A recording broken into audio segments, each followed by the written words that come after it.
All right, guys, thanks so much for hopping on. I know we had a little confusion. Some of us thought we were doing it last Thursday, and then I just shared it randomly with my team. So thank you to anybody that did hop on. So I hosted a call a couple weeks ago for Jillian Kaplan. I don't know if any of you guys have heard of her, but it was really good for everybody to soak up some different information, and I'm finally just getting out there to start doing Zoom calls. So we decided, why not combine a bunch of our teams together and just get this done.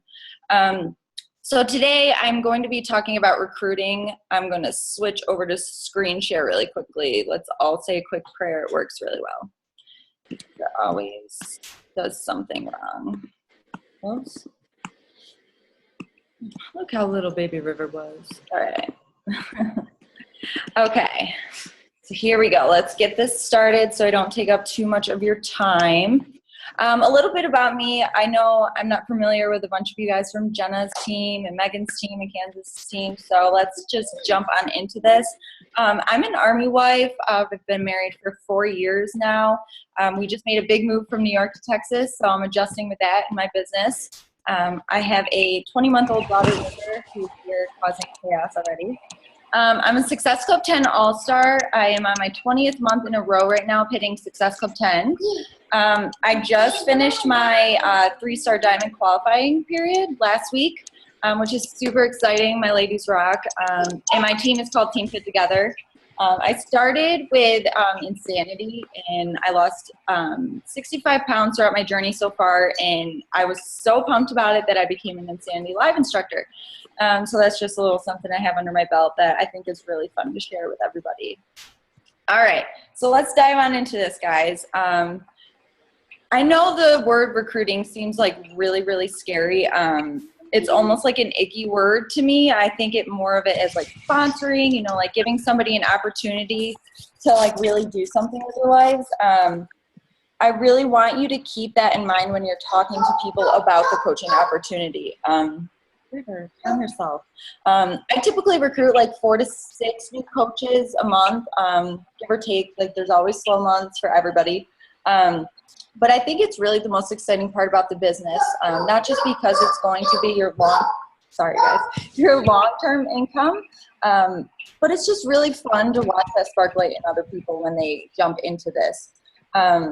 But I always get new coaches when they first start. They're like, man, I can sell challenge packs like crazy, they're hitting Success Club.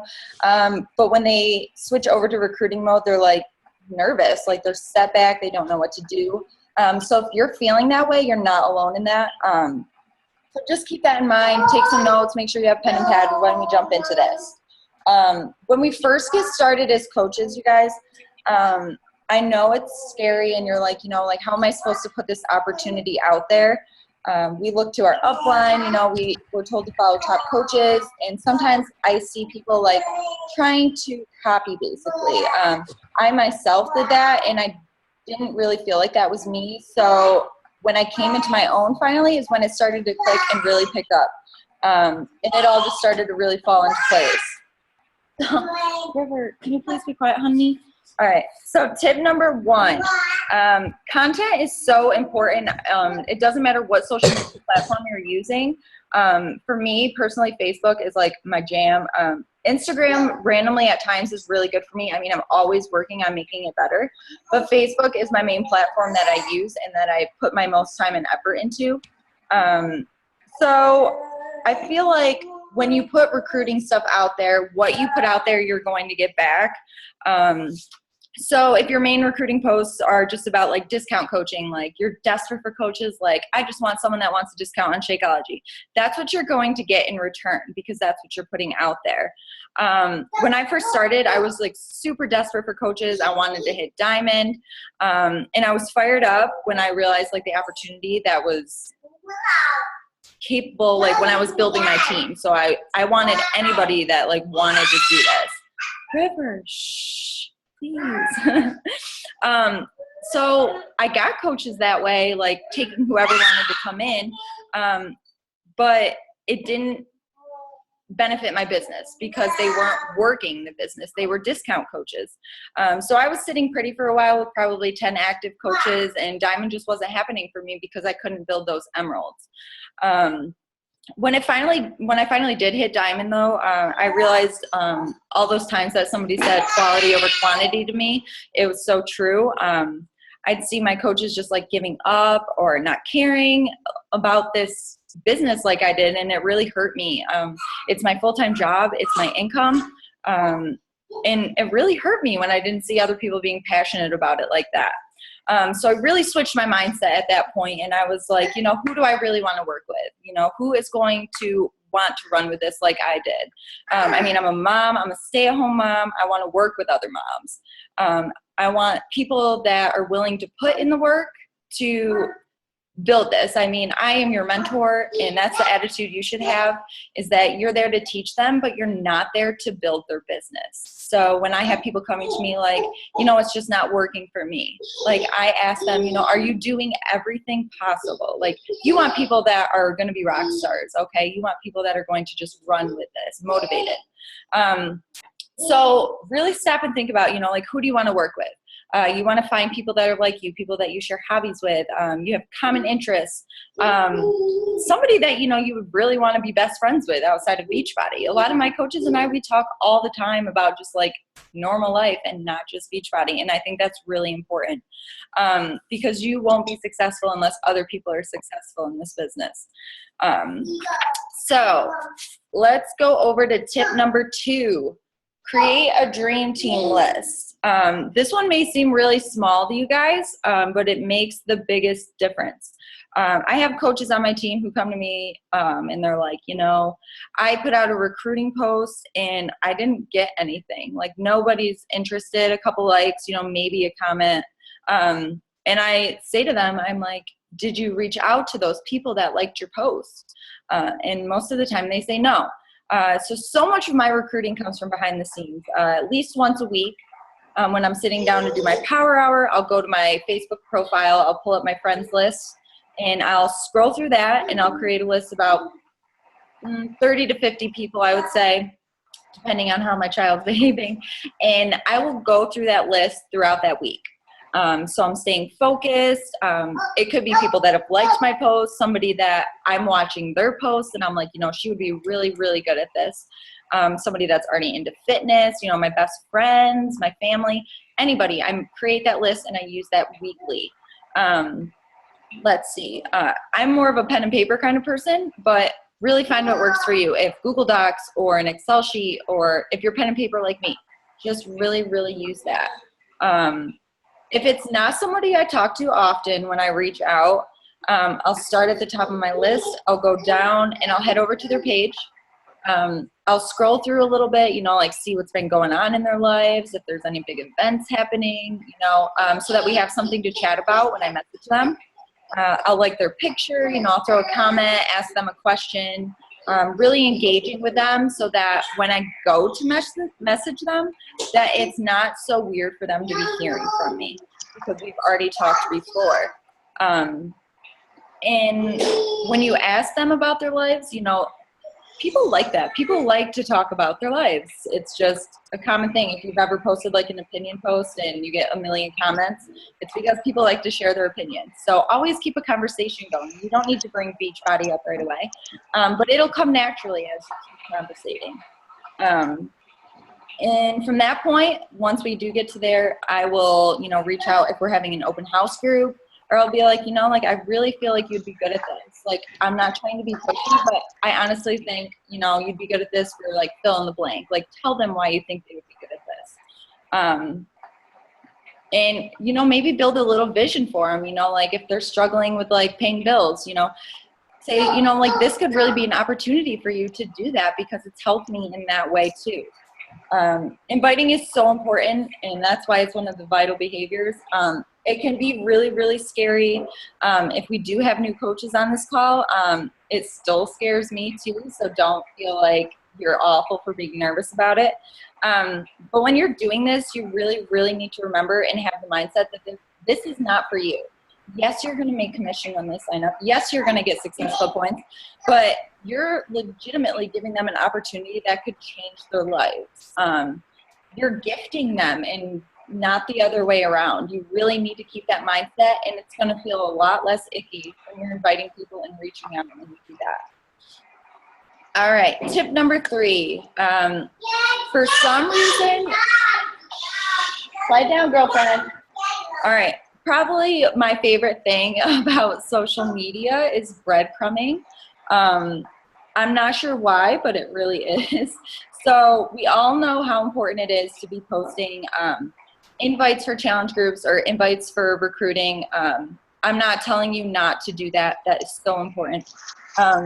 But breadcrumbs are a really great way for you to talk about coaching or your weight loss without like actually having to make the entire post about Beachbody or dedicating an entire post to like explaining yourself about Beachbody.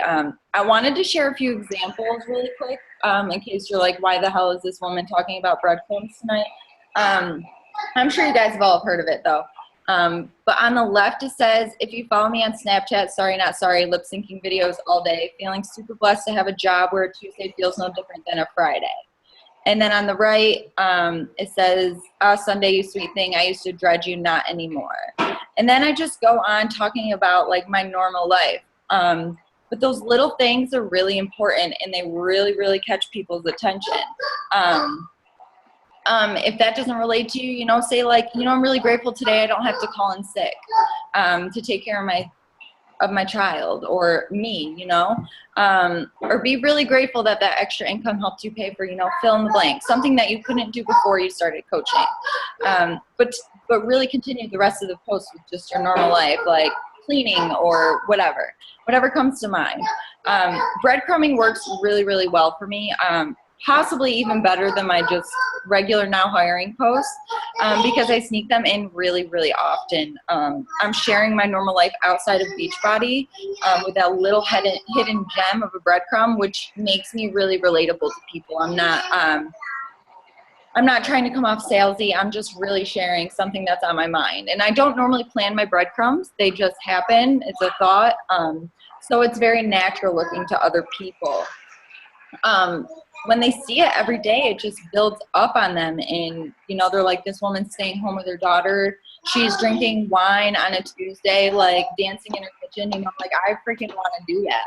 So I think it really likes to spark in people when they see that over and over again because they're always watching you if you're being consistent.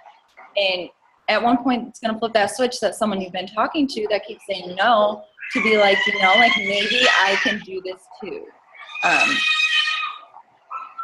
Oh my gosh, I'm so sorry, guys.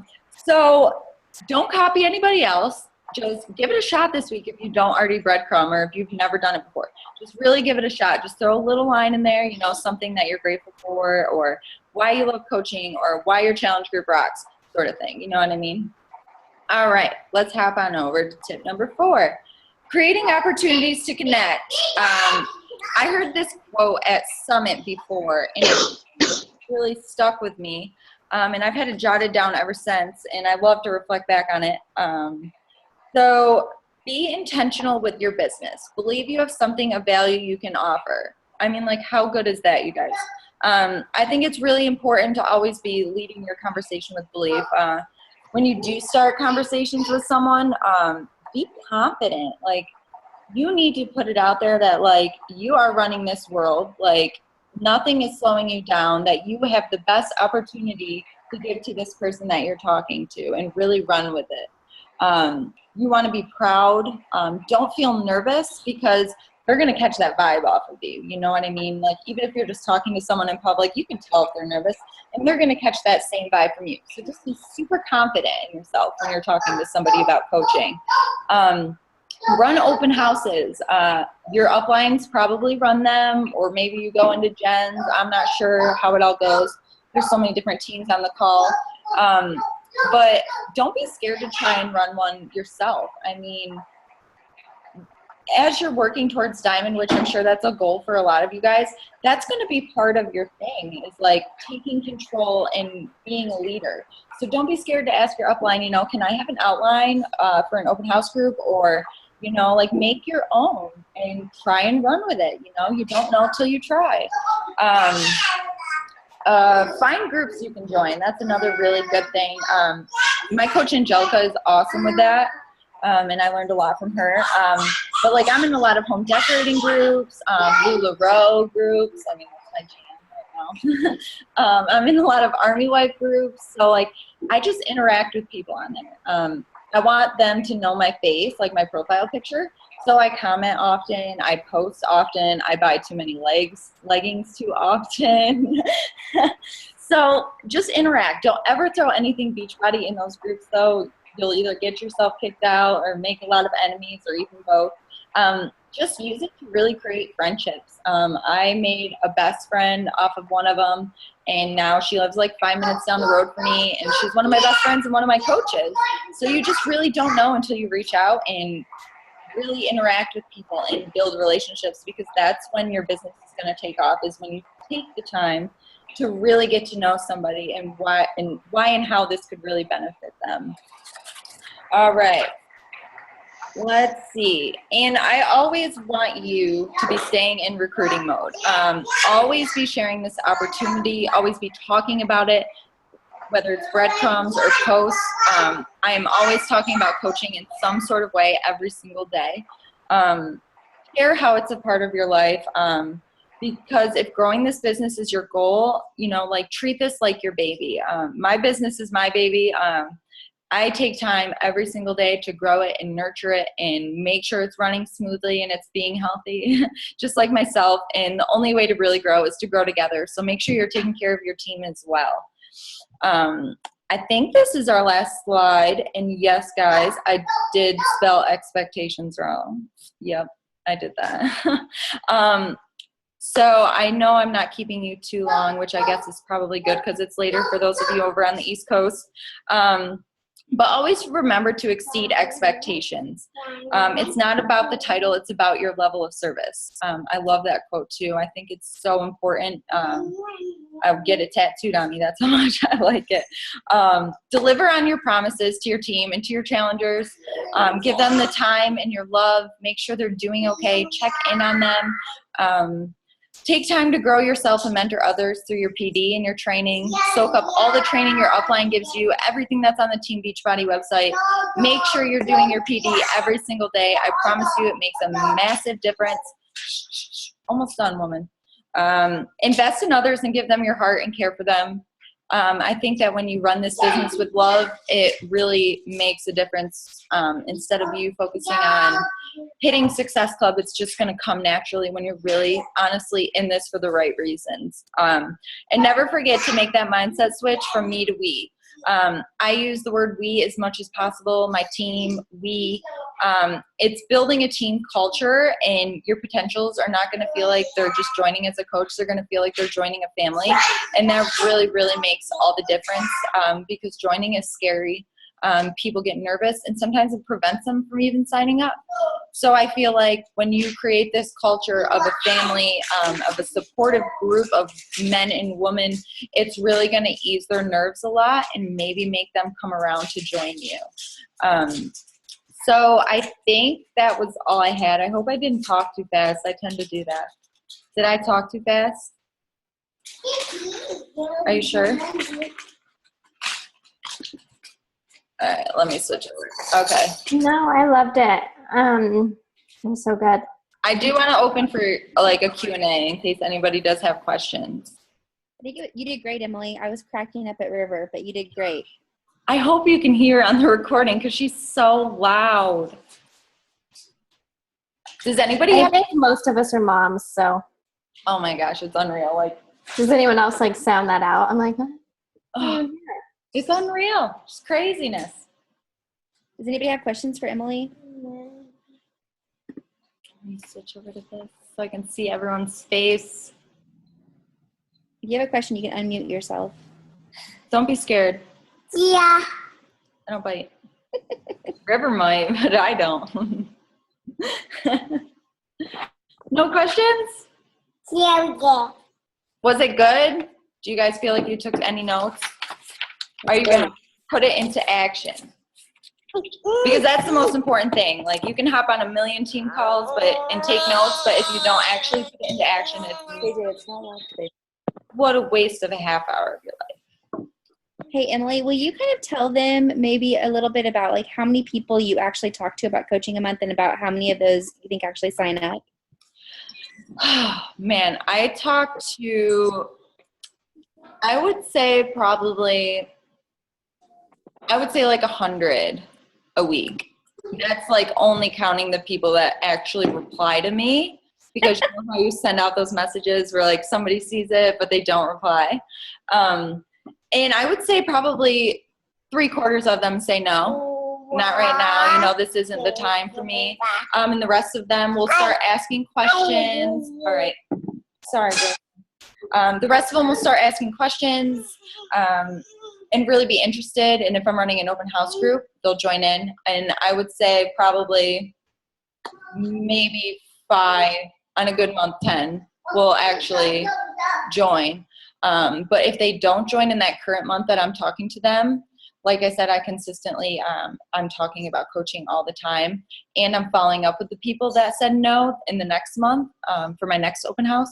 They eventually do come back and join. Like, I still have people from the first couple months when I started almost 2 years ago joining as coaches now. So don't ever give up on people saying no, because they do come back. I promise. They're always watching you, whether you think so or not. And that's why being consistent is super important. Do you send out cold messages? It depends on who it is. If it's somebody that I know pretty well, I will send out a message to them, like, you know, like, you want to join my open house group sort of thing. But if it's somebody I don't know, then I'll sort of just spark a conversation with them, like I was talking about, and make it more comfortable for them to be like, you know, hey, I kind of want to do that. I really like scripts. There's a lot of scripts out there I don't know if your coaches have them in the file section, but they're all over the place. I like them. It's really good for you to cover your basics when you are cold messaging somebody. But I really like to go off of how I'm, like, what kind of vibe I'm getting off of them. Like, are they weirded out that I'm talking to them about this? Or are they all about it? Because that'll really determine how I'm going to communicate with them about inviting. Does that make sense?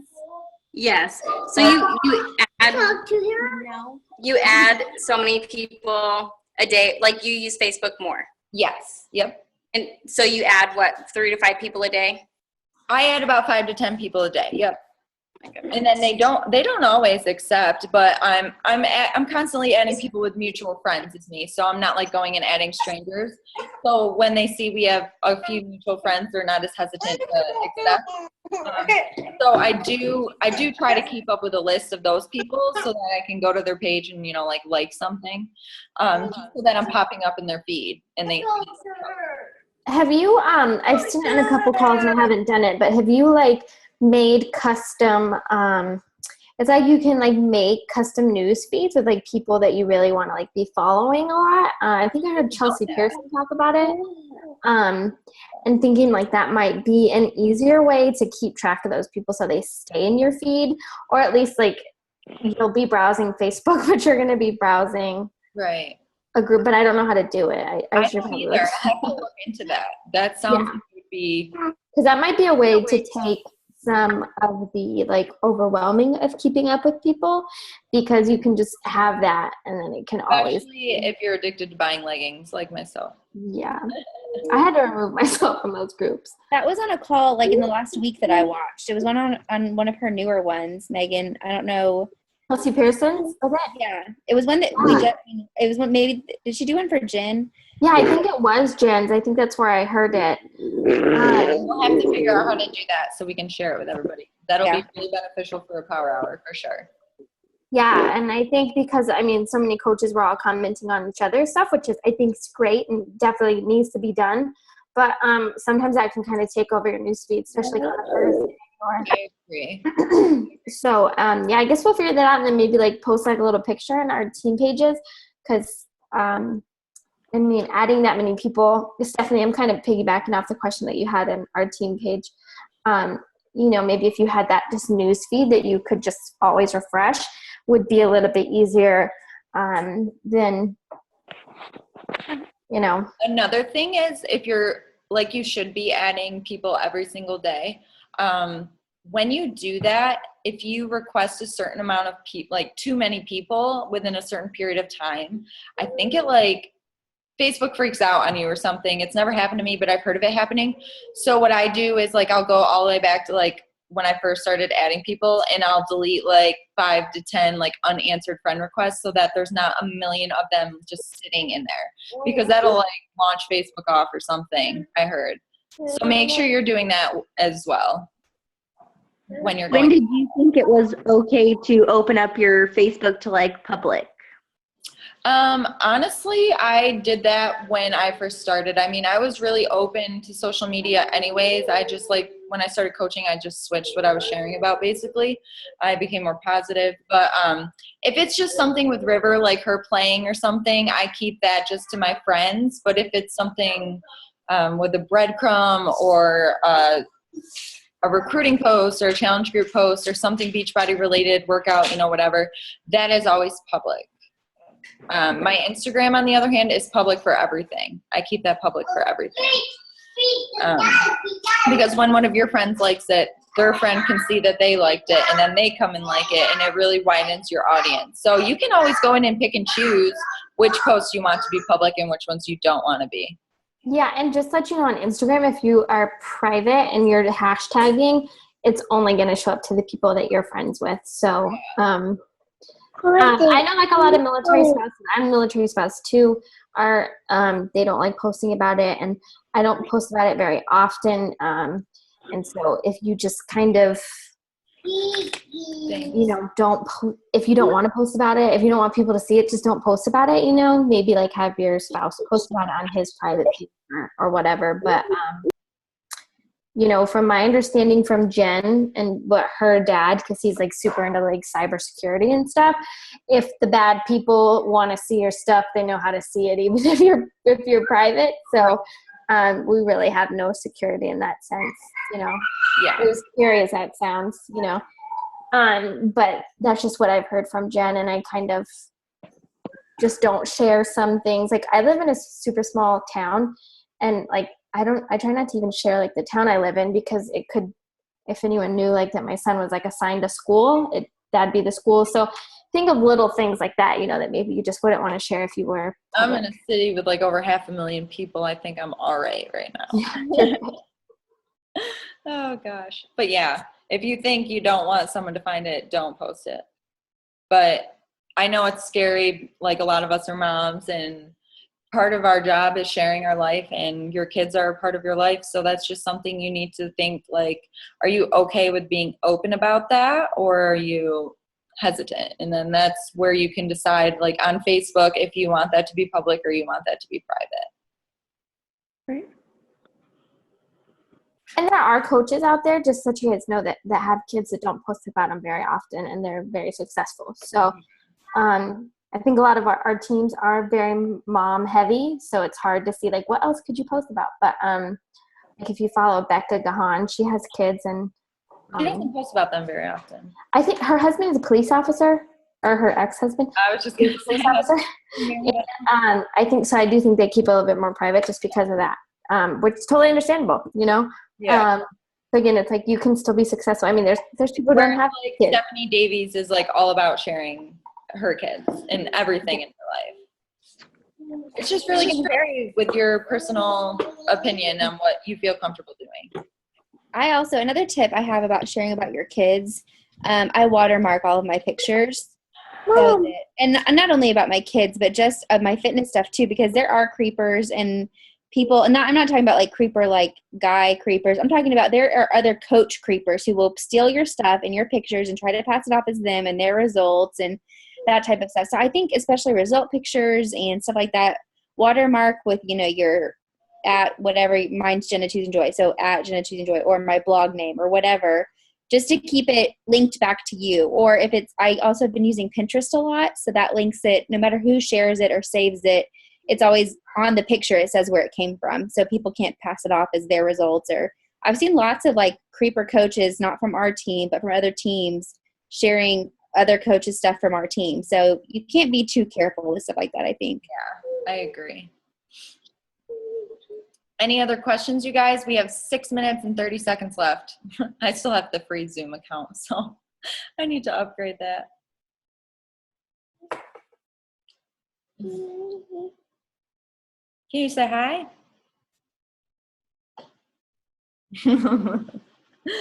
Oh gosh. She's like, who are all these people? I have a quick question. Yeah. So with the breadcrumbs, I'm new to that. What exactly do you mean by that? Like just like a sentence? Yeah, like I just throw a sentence like I said, like I'm grateful to have a job where like a Tuesday doesn't feel any different than a Friday. Like, you know how some people like wake up and they're like, oh, I got to go to work today. We're like, this is my full-time job now. Like I've built this to where my income is a full-time income, and I'm grateful for that. So I throw it out there like, you know, I can drink wine on a Tuesday if I want to, you know, it doesn't matter what sort of day it is. Okay. So it's not like I'm dedicating an entire post to it where I would like with the now hiring flyer or something, you know what I mean? I'm just like a little like subtle reason why I like coaching, or like a subtle reason of what coaching has done for me, but just like talking about the rest of my day sort of thing. Does that make sense? Yeah. Okay. Yeah, because I've heard that word so many times, but I wasn't sure exactly what they meant by that. Yeah. It's just I throwing think like Brandy has a call on it, right? Like a long call, maybe? maybe. I'll have to look into it. I'm sure there's calls on YouTube somewhere. It just works for me. It just builds, Yeah. and they really enjoy it. And so do I. Oh gosh. All right, we got 4 minutes, 30 seconds. Any more questions? Last minute question? No? No, we good? All right, I'm gonna stop the recording really quick.